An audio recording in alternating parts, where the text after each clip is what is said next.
Revenge of the Electric Car is an inside look at an historic shift within the automotive industry, filmed between 2007 and 2010.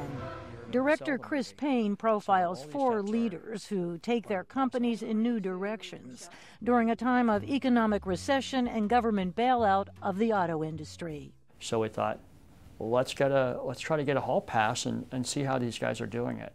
Meet Bob Lutz, Mr. Horsepower.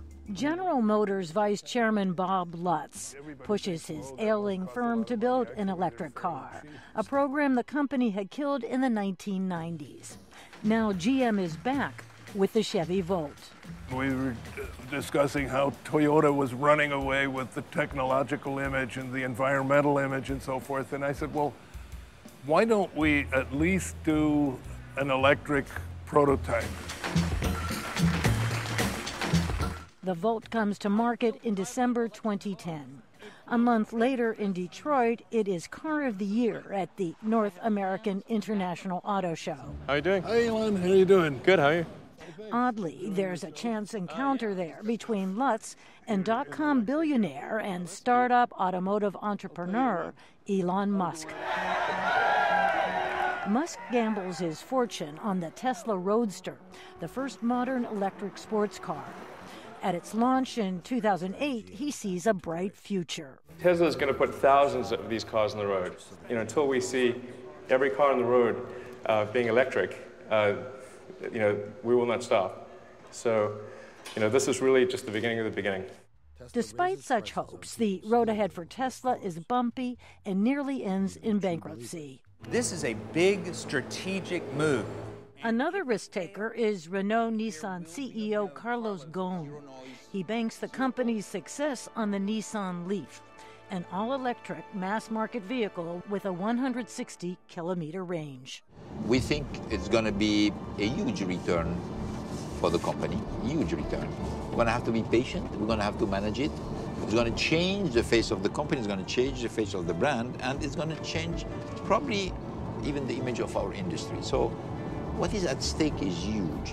I've got a Triumph Spitfire, a GT6, and a 67 Camaro. Besides getting to know such industry titans, Paine introduces us to his next-door neighbor, Greg Gadget Abbott. As long as I've known him, he's been converting electric cars, and there's a lot of people doing this, not just Gadget, but lots of people like him. So I thought, let's do someone that's not going to wait around for companies to do this. Industry analysts say sales of plug-in electric cars by 2017 will reach 360,000 in the United States and about 1.3 million worldwide. Dave Simison and Betsy Heaney attended a screening of Revenge of the Electric Car in suburban Washington. During the movie, she got her iPad out and she's looking up the cost of a Leaf. And it was like, I think 25 grand. And well, that's kind of in the range, because you're going to save money on gas. Well, I tell you what it will take, because they said in the panel afterwards, people buy when they get in, they take a test drive. My husband just has to get in the car and he will buy it. I guarantee you. So that's the difference between having a gas-guzzling car and an electric car.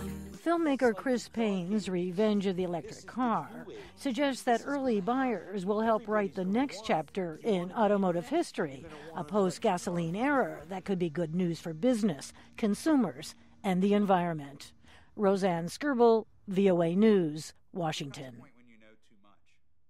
For me, knowing what I know and having been where I've been, gasoline-powered cars started to become very, very bittersweet for me. And I